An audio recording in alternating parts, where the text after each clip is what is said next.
Hey, Right Writers, Keith Wheeler here, back with another video for you. And if you've been wanting to write a nonfiction book but have no clue where to start, well, you're in luck, because today I'm going to show you how to write your first draft of a nonfiction book in 8 easy steps. Let's get started. Step number 1 is to decide who your book is for. Who is your target audience? Is it beginners? Is it intermediate? Is it experts?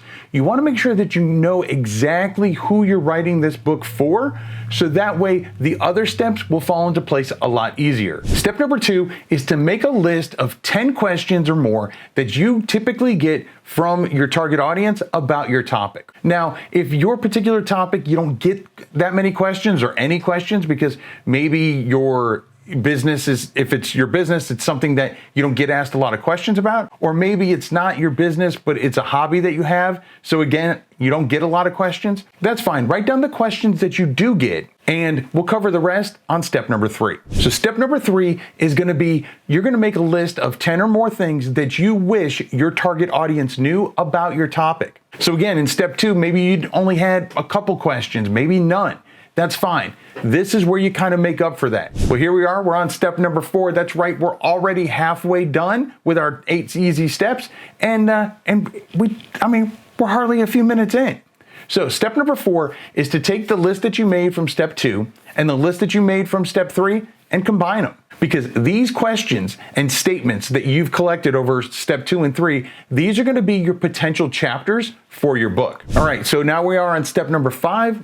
Step number 5 is to take those potential chapters, the list of questions and the list of statements from step 2 and 3, and you're going to take those chapters and you're going to write down 5 to 10 statements under each one that either answers that question or addresses that statement. These statements are going to be your potential paragraphs for each of your chapters. Again, you don't have to write the paragraph now. You're just writing a sentence or an answer to the question. Just something to kind of jog your memory as to what the answer to that question is, or what a statement about the topic that you want people to know more about. Step number 6 is the one that people are the most apprehensive about. It's the one where I've seen more and more people kind of just tense up. Sometimes they just flat out quit, and that is organize. Now, before you freak out, it's not that big of a deal, okay? But before you jump into writing, you need to organize the questions, the topics, and the statements within those questions and topics into a logical sequence. You want to make sure that it's easy to read for the end user.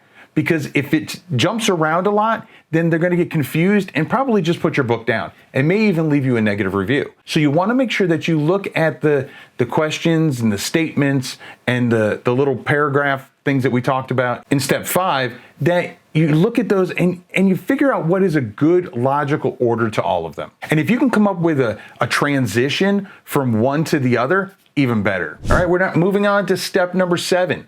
And step number 7 is eliminate. That's right. Everybody out of the pool. It's time to kick out those people that you really didn't invite to your party. And what I mean by that is you're going to look at each of the chapter headings, the potential chapters that we talked about, the potential paragraphs that we talked about, and you're going to look at them and keep in mind specifically your target audience that we talked about in step 1. So for example, if you're writing your book for beginners, and you start looking at these potential paragraphs or potential chapters, and you see that you're starting to talk about some more advanced steps, well, then you want to eliminate those statements or chapters and put them off to the side because they don't pertain to your target audience. Conversely, if you're writing to experts or intermediates and you notice that some of your topics are pretty basic and they should already know that at this point, well, again, eliminate those, take those out, because it's not going to benefit your book and it's not going to benefit your end user. It doesn't matter how long your book is, especially when it comes to nonfiction. What matters is that by the time that user is done reading it, that they've learned something, that something has been accomplished, that they've grown in whatever the topic area it is. So again, you want to eliminate all the fluff and all the things that don't pertain to that particular end user. Now, notice I said eliminate, not delete. The reason why is because you take it and you eliminate it, you put it somewhere else, put it into a different folder, a different text document, whatever, because that might be your next book or a future book, but it doesn't pertain to the book you're writing right now. And so that's the important thing that we need to keep focus on. You need to be laser focused on who your audience is, and therefore making sure that the content that you include inside your book is targeted just for them. Well, there we are. There's 7 out of the 8. Now, let me know down in the comments if you've enjoyed the 7 that I've come up with so far. Are there things that you think I left out? Do you have questions about the ones that I talked about already? Let me know down in the comments. Also, don't forget to like and subscribe to the channel and click that bell notification so you get alerted every time I put out new videos, just like this one. Can you guess what step number 8 is going to be? Well, let me know that in the comments as well. I'll give you a few seconds. 1 minute, 37 seconds later. Okay, time's up. You could have paused. Anyway, so step number 8 is going to be start writing. It's time to bite the bullet and pencil to paper and just get the words down. I know you probably knew that was coming. I mean, you can't really start writing your first draft of a book until you start writing, right? But you already have basically the outline done for you. We did that in steps 1 through 7, but step 8 is the most important one, and that is to take everything and put it into writing. Now, don't get me wrong, this is a first draft, which means it's the first one you're doing. It's not going to be your final draft. It can be hot garbage. I know all of mine were. You need to make sure that you get it all written down. Don't worry about editing. Don't worry about grammar or typos or any of that other stuff. Turn off your editing brain and just write. You have the outline.